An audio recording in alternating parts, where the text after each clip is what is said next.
Hello, voltei. Conseguiram achar uma resposta? Bom, a bem verdade é que a gente acaba reproduzindo a forma que a gente aprendeu, mas eu sei que depois de ler todas essas reportagens que dizem que a escola é o pior ambiente para uma criança negra, a gente tem a certeza que tem que mudar isso, né?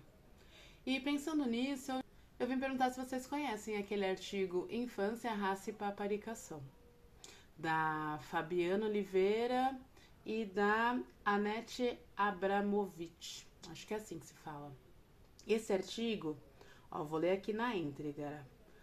O objetivo foi analisar as práticas educativas que ocorrem na creche, verificando as maneiras e como essas práticas produzem e revelam a questão racial. A presente pesquisa constitui um subsídio para o questionamento das relações raciais no Brasil, desde a educação infantil, visando ao enfrentamento das práticas pedagógicas de homogeneidade e racismo. Então as mulheres foram lá ver se a gente está fazendo alguma coisa na escola. E elas viram que não. Então, se a gente pega a obra da Eliane Cavaleiro, que é de 2000, a gente pega esse artigo que é de 2010, e se a gente pega algum outro artigo que é de 2020, tá falando a mesma coisa. Ninguém tá se movimentando. Eu vou deixar esse artigo lá no Drive para vocês verem. E eu gosto muito dele porque ele traz alguns autores que eu gosto muito. A primeira que eu vou falar, deixa eu pegar minha colinha aqui, é da Lúcia Afonso. A Lúcia Afonso, ela tem uma obra de 1995, que chama assim: Gênero e processo de socialização em creches municipais, comunitárias, e a pesquisa é sobre as diferenças na socialização de meninos e meninas em creches comunitárias de Belo Horizonte e Contagem. E aí elas foram lá para ver, isso foi em 95, né, para ver se meninos e meninas eram tratados iguais ou diferentes. Ela viu lá que não tinha muita diferença entre meninos e meninas, mas que as educadoras relataram que vários casos de discriminação entre as crianças e suas dificuldades de intervir para pôr um fim à discriminação. Segundo a Lúcia Afonso, não se tratava de discriminação assumida, mas de um mal-estar relativo à cor, que passava desapercebido a menos que as educadoras fossem pressionadas a enfrentá-lo. E aí eu fico perguntando aqui, pensando, quantas vezes eu passei por esse mal-estar? Quantas vezes você passou por um mal-estar? Quantas vezes dentro da escola a gente percebe esse mal-estar, que a gente fica ainda na dúvida, isso aqui foi racismo? Isso aconteceu comigo. Isso aqui é racismo? E aí, eu vou trazer um trecho aqui pra vocês. Olha só. Gente, alguém pegou meu celular? Gente, eu tô perguntando, alguém pegou meu celular? Oxe, você tá olhando pra mim por quê? Eu não tô olhando pra você, eu tô olhando pra todo mundo, só quero saber, alguém pegou meu celular? Pode ter sido emprestado, gente. Não acredito que roubaram outra coisa dentro dessa sala. Você olhou direito nessa bolsa, menina? Gente, por acaso, alguém voltou aqui depois do recreio? Quando eu tava saindo, eu vi que o Silas voltou pra sala, não foi, Silas? Eu voltei, mas só fui pra pegar meu casaco. E por acaso, na hora que você voltou, não tinha ninguém mexendo na minha bolsa? Não, quando eu voltei na sala não tinha ninguém, todo mundo já tinha saído. Ô, Silas, e não foi você não que pegou o celular por engano? Oxente, você tá me acusando, é? Calma, Silas, ela só te fez uma pergunta, mano. Baixa aí a bola. Mas a pergunta dela foi me acusando. Ela pegou e falou assim: não, mas você não pegou na bolsa dela? E se ela estiver te acusando, não tem problema, você foi o único a voltar pra sala? E daí se eu fui o único a voltar na sala? Eu só vim pegar meu casaco, Mas essa escola tá ficando cada vez pior. Eu comprei uma lapiseira caríssima da minha mochila, aqui na minha mochila, mas tudo que some tá perto de você, Silas. Eu não tô te acusando. Eu não tô acusando ele. Mas tudo que some tá bem pertinho de você. Eu não tô te acusando, mas não sei, né? Eu só vim pegar meu casaco. Ixi, meu filho, fala um pouco mais baixo. Tô falando de boa com você hoje. Tá falando de boa uma ova. Sumiu uma lapiseira aqui, um celular ali e você tá me acusando. Eu não tô te acusando. Tá me acusando sim. Não tô. Pessoal, toda vez que eu chego na sala, essa gritaria? É não, professora, é porque tá acontecendo um rolinho aqui que tá tem um ladrãozinho aqui na sala, tá pegando as coisas dos outros. Você também tá me acusando? Eu não falei seu nome. Falei, agora se a carapuça serviu já é outra coisa. Pessoal, pelo amor de Deus, o que é que tá acontecendo aqui? Professora, é que roubaram o celular da Anitta e estão colocando a culpa no Silas. Quem é que tá acusando o Silas? Tem um monte de gente me acusando aqui, professora. Tem ele, tem ela, tem um grupinho aqui me acusando. E por que estão te acusando? Porque na hora que eu saí pro recreio, eu vim pegar meu casaco e disseram que eu peguei o celular dela. E mais alguém voltou pra sala durante o recreio? Ah, professora, ninguém tava aqui vigiando a sala pra saber quem entrou ou não. Foi por isso que eu disse, quando eu assumi a monitoria da sala, eu falei, a gente tem que colocar alguém vigiando as portas, ou pelo menos trancar. Algo foi que disseram, não, a gente tem que confiar um no outro, porque não precisa disso, porque aqui é todo mundo amigo. Foi confiar, é todo mundo amigo, aí pegou e subiu o celular da menina, foi pra Nárnia. Eu sou a favor de trancar as portas e trancar tudo. Tá. Silas, será que por um acaso você não pegou o celular dela emprestado durante esse intervalo e colocou na bolsa, esqueceu de devolver? Eu não tô te acusando. De repente você colocou nas suas coisas por engano e esqueceu de devolver. Isso acontece, né? Não, professora. Vocês viram? Você entende que tem um mal-estar aí? E aí, quando ela fala assim, a menos que a educadora fosse pressionada a enfrentá-lo. Aí o que acontece? A professora fala do meu cabelo. A professora fala, ai, não fala do cabelo do amigo. Professora, ele tá mostrando o macaco pra mim. Ai, não faz isso com o amigo. Aí esse menino vai lá, fala pra mãe. Aí a mãe vai falar o quê? Bate, né? Aí o menino vai bater. E aí, gente, olha a bola de neve. Tem uma tirinha que eu fui super criticada por fazer, eu vou deixar aqui pra vocês, porque a mãe cascou a professora, e muito disso é porque, como diz aqui, a professora apresenta dificuldade para intervir e pôr fim à discriminação.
Você sabe o que é racismo? Você sabe nomear? Você sabe explicar?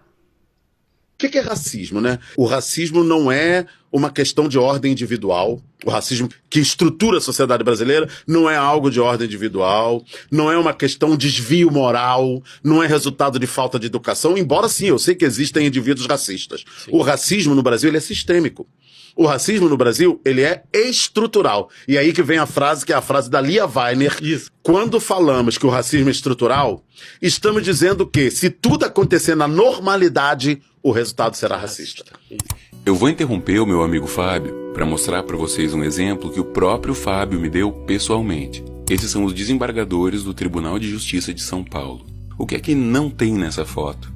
Até onde a gente sabe, os processos seletivos para empoderar essas pessoas como desembargadores ocorreram dentro da normalidade. Não tem nenhuma lei, não tem nenhuma cláusula, não tem nenhum órgão dizendo que somente pessoas brancas podem assumir esses papéis, podem ter esse poder. Tudo aconteceu dentro da normalidade e o resultado é esse. Vale a pena repetir, né? Vale. Se tudo acontecer na normalidade, o resultado é racista. E nós aqui no Brasil, né, nós temos uma mania, essa mania está se reproduzindo há muito tempo, há muitos anos, né? Desde os anos 50, o Florestan Fernandes, fazendo pesquisa sobre questões raciais no Brasil, chegou à seguinte conclusão: nós brasileiros temos preconceito de ter preconceito. E essa é uma singularidade do racismo no Brasil muito importante. Ele é sistematicamente negado. O Silvio Almeida diz, e é por isso que o racismo no Brasil funciona tão bem. Ele é sistematicamente negado, né? Se ele é negado, nós não precisamos nos mobilizar para enfrentá-lo, né? E é por isso que ele funciona tão bem, ele faz parte da norma. Ele é negado socialmente. Socialmente, né? Você tem instituições que negam a existência do racismo e você tem indivíduos que negam a existência do racismo. Você tem autoridades públicas, por exemplo, que negam a existência do racismo, apesar das evidências. Evidências, inclusive, que podem ser comprovadas em diversas estatísticas. Tá lá, os dados não mentem. Negros e negras estão em desvantagem na sociedade brasileira. Esse vídeo foi produzido por um canal chamado Antídoto, que é um recorte do podcast que o professor Fábio Conceição participou, e o nome do podcast é Prosa Choque. Vocês percebem como é tão mecânico, como é tão silencioso, que todo mundo conhece uma pessoa que já sofreu racismo, mas ninguém conhece um racista, né? E geralmente não, a pessoa se equivocou, não foi bem assim, né? Você tá entendendo errado. E quando a pessoa tem coragem de apontar lá o racismo, aí todo mundo fica contra ela porque ela foi agressiva, né? Ai, mas tem que saber falar. Não é assim que as coisas funcionam? A gente precisa aprender a pontuar o racismo. Eu vou trazer um outro relato, um relato do César MC. É um cara fantástico. Os jovens aí, os mais jovens, os adolescentes devem conhecer ele muito mais do que eu.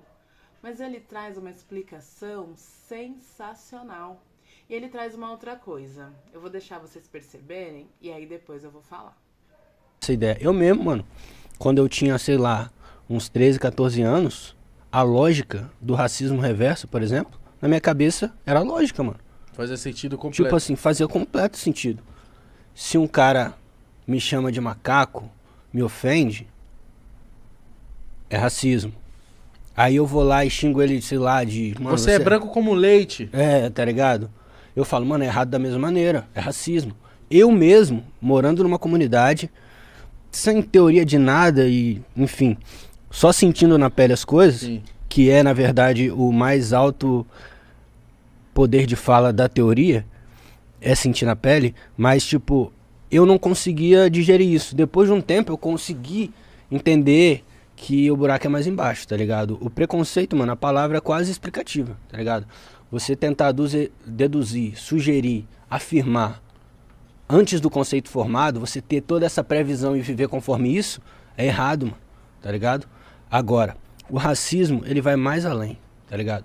O racismo, ele é um conceito já formado e disseminado estruturalmente por séculos no nosso país. Então, se a gente reduzir racismo a atos individuais de bullying, por exemplo, a gente tá cometendo um erro absurdo. E essas pessoas, muitas das pessoas não conseguem entender isso. Elas não conseguem entender o racismo como um problema estrutural e que envolve muitas coisas dentro da política, porque elas reduzem a somente o ato da ofensa, tá ligado? E por trás disso tudo tem uma construção absurda, mano, tá ligado? Quando eu estudava no ensino fundamental, na verdade tava no ensino médio, tava eu, a professora separou grupos, tipo grupos de 3 ou de 4, eu acredito que foi grupo de 3 na sala. E aí, aí fui eu, 2 amigos que eram brancos, e eles, inclusive eu sou amigo deles até hoje, eles lembram disso, um não lembra muito bem, mas outro lembra.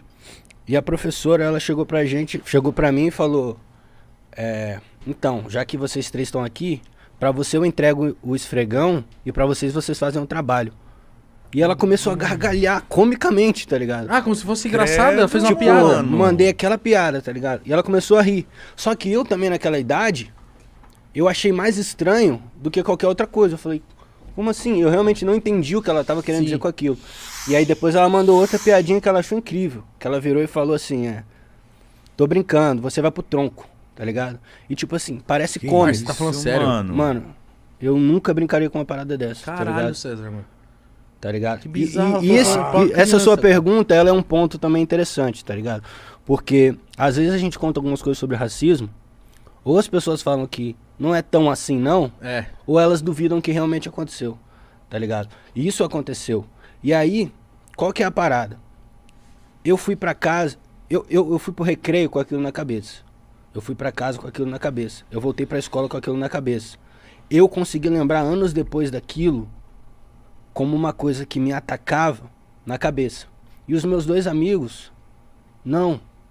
E se fosse uma piada do tipo, nossa, mano, você parece leite, também não, mano. Porque eles não vão olhar pra trás daquela piada e ver toda uma estrutura histórica que literalmente ofende, mano. Que literalmente é um atraso, tá ligado? Então quando você vira pro cara e fala, ah, mano, você devia ser um escravo. Você não simplesmente ofendeu numa perspectiva de um adjetivo, mano.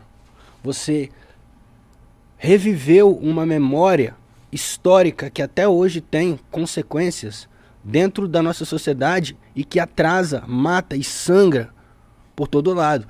Então, mano, é muito diferente, tá ligado? É muito diferente. O racismo, ele é uma estrutura, tá ligado? Ele não pode ser tratado ou reduzido como atos individuais de bullying ou coisas do tipo. Esse é um corte que foi feito pelo Rap Cortes do dia que o César MC foi no podcast chamado Pode Pá. Percebe quando a pessoa aponta o racismo, tem sempre alguém pra dizer, é verdade? Por que a gente mentiria sobre isso? Eu sempre trago relatos que eu vivi. Eu tive uma professora mega racista. Eu tenho amigas dessa época, da época do fundamental, que elas também lembram. Mas eu falo, mas já passou, sei lá, 30 anos, né? E daí? Eu me tornei professora para evitar que esse tipo de coisa aconteça. Eu me tornei coordenadora para tentar fazer com que a cabeça das professoras pensem de uma forma diferente, para que a gente não venha amontoando trauma nas crianças.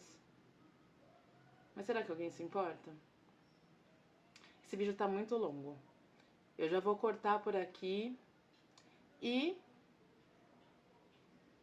a gente se vê já já.